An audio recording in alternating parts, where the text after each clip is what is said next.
আল্লাহ বলেছেন ফাইদা কুদিয়াতিস সালাতু ফান্তাশিরু ফিল আরদি ওয়াবতাগু মিন ফাদলিল্লাহি ওয়াযকুরুল্লাহা কাসীরান লাআল্লাকুম তুফলিহুন।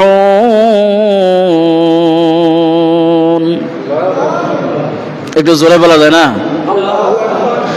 আল্লাহ বলেছেন যখন তোমাদের নামাজ সমাপ্ত হয়ে যাবে তখন তোমরা জমিনে ছড়িয়ে পড়ো, আল্লাহর অনুগ্রহ সন্ধান করো, অধিক মাত্রায় আল্লাহকে স্মরণ করতে থাকো, আশা করা যায় তোমরাই সফল কাম হবে। বলেন সুবহানাল্লাহ।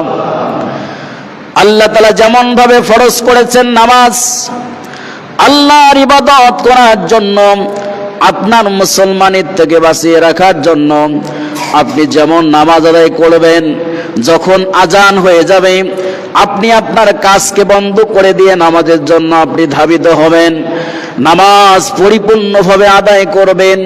আল্লাহর সন্তুষ্টি অর্জন করার জন্য যেভাবে নামাজ আদায় করা দরকার আপনি সেইভাবে নামাজটা আদায় করবেন।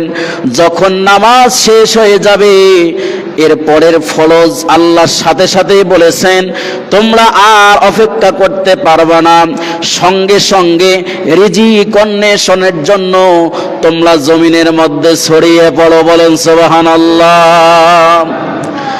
কত সুন্দর বিধান আল্লাহ তাআলা দিয়েছেন। আল্লাহ তো বলতে পারতেন তুমি নামাজ পড়ো, নামাজ পড়ার পর মসজিদের মধ্যে বসে বসে